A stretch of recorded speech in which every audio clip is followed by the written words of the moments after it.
Buenas tardes. A continuación le vamos a explicar la ética y su influencia social, ¿no? Cuyos integrantes son Ortega, Gutiérrez Andrés, Díaz Samuel Jimmy, Tobar Rondinel Manuel, Villena Lamela Amair, ¿no?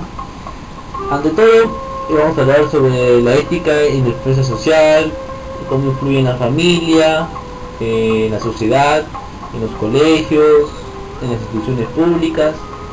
Vamos a ver las conductas prosocial, las antisocial, los prejuicios, entre otras cosas, ¿no? Con la finalidad de dar a entender qué tan importante es la ética, el principio de la ética y los valores, ¿no? Que nos enseñan desde muy pequeños. Y ante todo es un tema muy bonito, nos ayuda a reflexionar como persona, a crecer también como persona y más que todo a tomarle mayor importancia en nuestra carrera, que es la de contador público colegiado, ¿no? Gracias. A continuación vamos parte de nuestro compañero Díaz Santiago, que continuará con las siguientes exposiciones de las diapositivas. Gracias. La ética y su influencia social. Aquí más que todo quiere decir que el niño adquiere los primeros contactos con el ambiente a través de sus padres y la familia, ¿no? Y de esta manera desarrolla unas conductas que pueden ser tanto positivas o como negativas, dependiendo de ellas las primeras experiencias. Es por ello que el Estado debe preocuparse más que todo por la familia, ¿no? Por el núcleo familiar, que fomente la familia en comunidad. La sociedad y la comunidad tienen una influencia muy diversa sobre el individuo. Se manifiesta a través de los medios de comunicación, las instituciones, las clases sociales, las normas y presiones. Cada subcultura puede fomentar el desarrollo de aptitud y rasgos de personalidad y características. Esto quiere decir que muchas veces nosotros las personas, y los niños más que todos, se influencian por los medios de comunicación. A manera de ejemplo, cuando prendemos la televisión en los noticieros por la mañana, siempre observamos que hay asesinatos, que hombres golpean a las mujeres, y esto se hace muy común, ¿no? Se hace de manera cotidiana. También podemos ver en las tardes los programas de chismes, que de alguna manera no influyen muy bien en la educación de los niños. En mi opinión, deberían haber más programas educativos. Por ejemplo, aplaudo al Canal 7, que tiene programas muy educativos tanto para jóvenes, niños y personal universitario, porque actualmente he observado un programa que habla sobre las pequeñas y medianas empresas en Canal 7. Las sociedades que se han distraído del valor familiar son sociedades que se han vuelto individualistas y por tanto aisladas y poco preocupadas por sus comunidades. Es un claro ejemplo de los políticos. Observamos políticos que de alguna manera siempre se preocupan por sus intereses propios que por la comunidad. El Estado siempre dice el Perú avanza, la riqueza está incrementando, pero lamentablemente la riqueza no llega a todos. Siempre hay un sector de la población en la cual es el más pobre, más desfavorecido. Tenemos el caso por ejemplo, ahora último las elecciones, que ganó Solidaridad, pues la comunidad, ¿por qué votó por ellos? Simplemente porque les ofrecieron escaleras, infraestructura, pero en realidad no sabe la realidad cómo es financiado ese partido. No solamente hablo de ese partido, hablo de otros partidos. En realidad, en mi opinión, están auspiciados, ¿no? Por empresas grandes, en lo cual si el candidato llega al gobierno, pues lo que ellos buscan son licitaciones que trabajen a la par con la municipalidad, y se olvidan de que existe gente que necesita. El papel de la familia y la escuela en la formación de la personalidad. En este largo y complejo proceso de moderación y desarrollo de la personalidad, la familia, la escuela y a través de ellas la sociedad que representan juegan y tienen en sus manos la base más importante y decisiva. Los niños pasan mucho tiempo en las escuelas, tanto en el hogar como en las escuelas. Es por eso que en las escuelas se debe incentivar la educación y los principios éticos y valores, los valores éticos morales, puesto que en la actualidad, o hace mucho poco, en el Perú, había un problema del bullying. Se hacía muy conocido el problema del bullying. Hemos observado casos en los cuales los colegios, lamentablemente los niños, al no ser escuchados por sus padres ni por sus maestros, incurrieron al suicidio, ¿no? Fue el caso muy grave que en el colegio, o bueno, al menos el gobierno está incentivando mediante propagandas al bullying, y eso es muy bueno para los jóvenes. El niño al ser un ser débil constitucionalmente e indefenso, tiende a buscar apoyo y protección en los demás. Esto le lleva espontáneamente a identificarse con aquellas personas que de alguna manera advierte que la aman, la defienden y protegen. Normalmente para un niño, tales personas suelen ser sus padres y maestros. Por ejemplo, si vamos al caso de la familia y vemos a un padre que maltrata a su esposa, golpea a los niños, el niño va a observar de eso y va a ver que es muy cotidiano. Y de alguna manera o no, lo va a reflejar en su etapa de adolescencia. Va a ser un niño muy rebelde, un niño que cuando crezca y tenga a sus hijos, va a golpear a su esposa. ¿Por qué? Porque a él se le va a hacer cotidiano, se le va a hacer como si fuese una costumbre.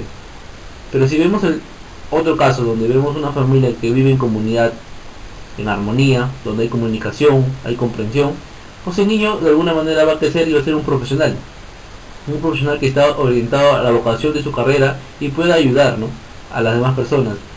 Hoy en la actualidad las empresas están buscando lo que son el perfil social y el desarrollo social, más que todo enfocarse al aspecto ambiental. Gracias que tenemos una sociedad donde muchos se han industrializado, pero se preocuparon del medio ambiente. Entonces, el rol de la familia en la formación del hombre. La familia debe formar al hombre en las disciplinas básicas, fomentar el respeto, la honestidad, los valores, forma de identidad. Cada uno tiene su propia identidad, debe desarrollar su propia personalidad y su autoestima. Enseñar los roles sociales, enseñar las expectativas y desarrollar habilidades y destrezas. Ética en las entidades públicas. Entidades que prestan servicio a todo el público en general. Se refiere a las posturas y normas que ella adopta. Estas afectan a la persona que entra en contacto con estas día a día. Es decir, que la postura ética se verá reflejadas en nuestra sociedad y en la vida cotidiana.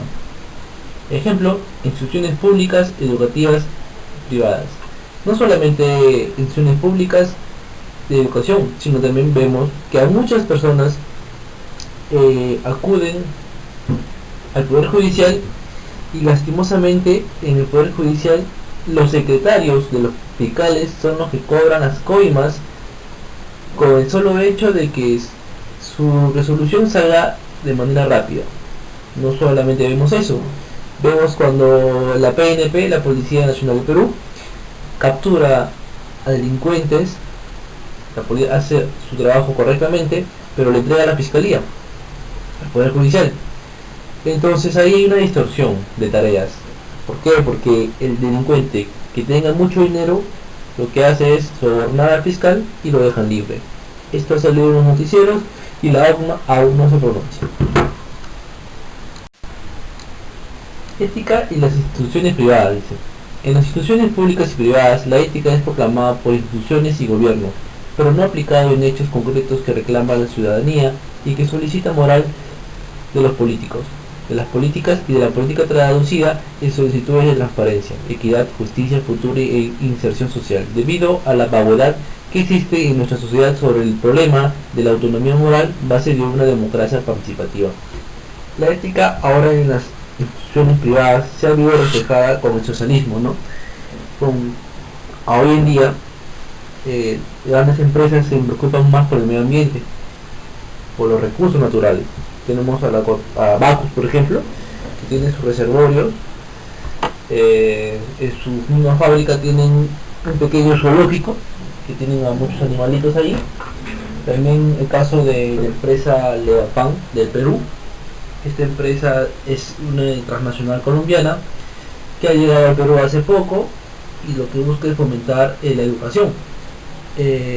Manera de ejemplo, en Colombia tienen un colegio llamado Levapan y lo mismo pretenden hacer aquí. De alguna manera las instituciones privadas ya se están poniendo, como se quiere decir, una mano al pecho y preocuparse, ¿no?, por la sociedad y por los valores que ellos tienen que principalmente dar, ¿no? Ética en los partidos políticos. El poder es la gran tentación de los partidos políticos. Los partidos políticos de oposición confían en llegar al gobierno para realizar los cambios que proponen. Alcanzan el poder y no se puede hacer lo prometido, y su poder se aprecia escaso. En democracia el riesgo de poder es débil, y por el freno que las reglas del Estado de Derecho, libertad de información, operación de asociación o central político de la actuación del gobierno.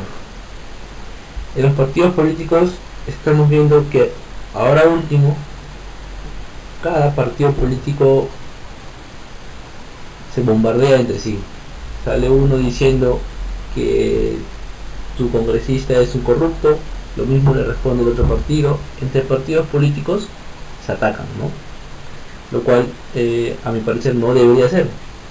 Los partidos políticos proponen una serie de cosas con tal de llegar al poder. Lamentablemente no solamente en el Perú, y se ha visto en muchos países que estos partidos políticos nunca cumplen lo que prometen. Entonces, como sociedad nosotros deberíamos escoger bien a nuestros representantes en el Congreso, en las municipalidades, en la presidencia, y ponernos también parte consciente, ¿no? Que nosotros mismos los escogemos a ellos. No ellos eligen solos, nosotros buscamos. Nosotros mismos escogemos, debemos evaluar más nuestras expectativas y nuestras opciones que tengamos, ¿no? La conducta prosocial. La conducta prosocial es el comportamiento voluntario orientado a beneficiar a los demás. Así entendido, es fácil ver que esta misma definición puede llevar a muchas personas a equiparlo al comportamiento moral. El comportamiento prosocial, como dice las definiciones, es ayudar a las demás personas. Como vemos en las imágenes, el apoyo voluntario que una persona tiene hacia los demás. Vemos en el caso de las organizaciones, cuando una persona es nuevo, ¿no? El dicho tiene que pagar derecho de piso. Hay personas que ayudan a las demás personas a poder sentirse bien en su trabajo, bien cómodo, y puedan trabajar de buena manera, ¿no? Una persona antisocial es aquella que no le gusta la compañía de los demás, que piensa que estar solo es lo mejor y que no se va a sentir que lo pueden traicionar. A veces puede que esta persona tenga un mal carácter y nadie se le acerque por lo mismo, o a veces por tantos problemas. Prefieren ahogarse entre sí. Las personas antisociales andan metidos en sus cuentos, viven encerrados en su propio mundo, a veces en la música, en el dibujo, y solo comparten su tiempo con personas cercanas a él. Muchas veces son los familiares o amigos que ellos mismos eligen. ¿Ok? Una persona antisocial o el antisocialismo comienza en la infancia o adolescencia y continúa con la edad adulta. Es una psicopatía. Estos son algunos de los criterios de la personalidad antisocial. Primero, no adaptarse a las normas sociales. El individuo es muy rebelde, no se quiere acoger a las leyes, a las normas, a los principios que la sociedad ha establecido. Deshonestidad. Tienden a coger cosas que no le pertenecen. Son mentirosos. Imposibilidad en su decisión o no planificar su futuro. Viven el presente, no piensan en una planificación a futuro, no hacen planes, no se proyectan hacia adelante. Irritabilidad y agresividad. Muy cotidianos, ellos viven amargos, ¿okay? Viven en su mundo, viven en su perspectiva, ellos mismos piensan, y cuando una persona le dice algo, tienen que explotar. Despreocupación por su seguridad o de los demás. No le interesa el bienestar de los demás, ni la de ellos. Irresponsabilidad persistente y falta de remordimientos. No piensan en qué le sucederá a los demás si hago esto. Piensan en el acto mismo y no piensan en las causas y efectos que van a tener sus actos. Los prejuicios. Los prejuicios es la acción y efecto de juzgar las cosas sin tener cabal conocimiento o antes del tiempo oportuno. Un prejuicio, por lo tanto, es una opinión previa acerca de algo que no se conoce o se conoce poco. ¿Ok? Los prejuicios, por lo tanto, se elaboran a partir de opiniones que surgen antes de juzgar la determinación de las evidencias.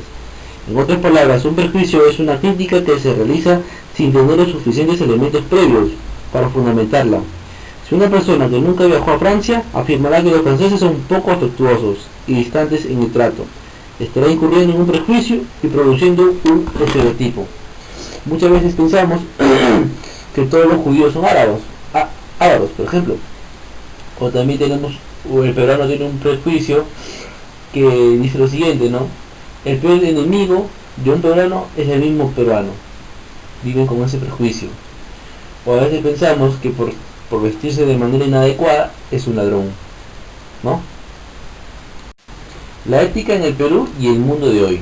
La ética en el Perú surge como un compromiso ético del Grupo de Trabajo de Iniciativa Nacional Anticorrupción, conformado mediante Resolución Suprema 160-2001 del 11/4/11, con la finalidad de garantizar el éxito en la lucha contra la corrupción, convocando a representantes de la sociedad civil a participar en su debate de enriquecimiento.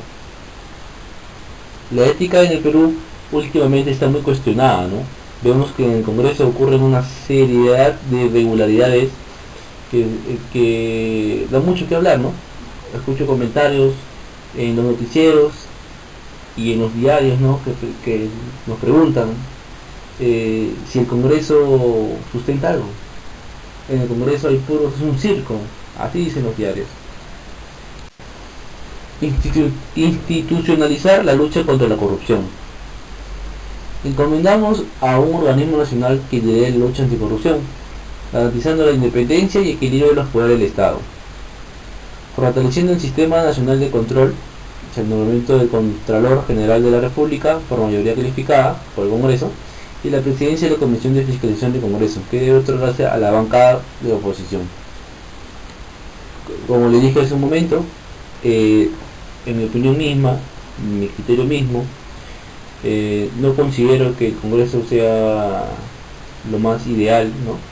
Siempre se habla en el Congreso hay mucha corrupción. En el Perú las estadísticas de los más corruptos es el Poder Judicial y sigue el Congreso, ¿no? Que es en segundo lugar. Se venden los votos, por ejemplo el Contralor General, ¿quién lo elige? Lo elige el mismo Presidente de la República. Y por lo general no se elige siempre a quien esté a su alrededor o se unió a bancada en un partido político. ¿Ok?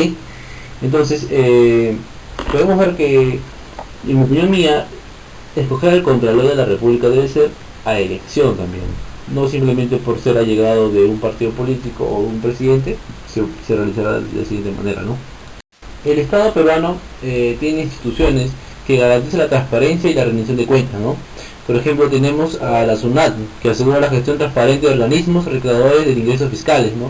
La SUNAT se encarga de fiscalizar a aquellas empresas privadas para el cumplimiento de sus obligaciones tributarias, también como la Agencia de Aduanas, ¿no? La SUNAT CONDE, que se encarga de ver todo el gestionamiento, las regularidades arancelarias, ¿no? De las exportaciones y las importaciones. Tenemos a OCSE, que es un mecanismo de acceso competitivo de los proveedores del Estado, organismo supervisor de contratación del Estado, ¿no? A veces se cuestiona mucho las contrataciones del Estado, tiene gastos innecesarios, facturas, ¿cómo se dice?, fantasmas. Es por eso que se crea el OCSE, ¿no? Porque regulariza la contratación. Y te va a recalcar que todas las contratación del Estado se hace bajo concurso público, ¿no? Ética y transparencia para el desarrollo, dice. Dentro de las repercusiones más negativas del sistema político del país es la pérdida de confianza, debilitamiento y fractura de la cohesión social. Según los analistas, se resumen en lo que se denomina pérdida de capital social. La convivencia exige acciones guiadas por valores y principios éticos. En mi opinión, todas las universidades, como lo están haciendo, deben preocuparse más por los principios éticos y morales, ¿no? Vemos muchos casos en los que grandes empresas, Workcom, Enron, Parmalat, entre otras empresas, sus funcionarios eran de prestigiosas empresas americanas. Entonces, ¿qué pasó ahí? Sí, hubo un desquebrajamiento de la ética social y moral. Es por eso que, en mi opinión, se debe más incentivar desde los pequeños colegios hasta las grandes universidades el principio ético moral como curso general, y deben llevárselo en todos los ciclos de la facultad. La ética en el mundo actual. No se puede hablar de política, educación, comportamiento ciudadano u organizacional sin caer en el campo de los valores. Debido a que cada cierto tiempo las sociedades requieren de una reafirmación y renovación de los valores, producto de sus cambios dinámicos y evolutivos. La controversia sobre lo correcto o no en una sociedad existe desde hace siglos y es algo de nunca acabar. Ahora existen abundantes oportunidades para las sociedades, producto de adelantos tecnológicos que altera el comportamiento del mundo, que conocemos en distintas áreas fundamentales. La ética, en el mundo actual, debe ser una tarea de cada Estado, ¿no? De cada gubernamentalidad. Incentivar los valores. Muchos casos vemos de corrupción, no solamente en el Perú, en el mundo en general. En China creo que la corrupción se castiga con pena de muerte. No comparto la pena de muerte, pero sí debe ser castigada severamente. Entonces, que nosotros mismos, como alumnos de la Universidad de San Martín y futuros contadores públicos, incentivar, ¿no?, los principios éticos y morales, ya que nosotros somos o vamos a ser y seremos contadores públicos, trabajamos para las demás personas e informamos al Estado, ¿no? Debemos actuar de buena manera, con imparcialidad y más que todo con coherencia, ¿no? Eso es todo. Muchas gracias por su atención.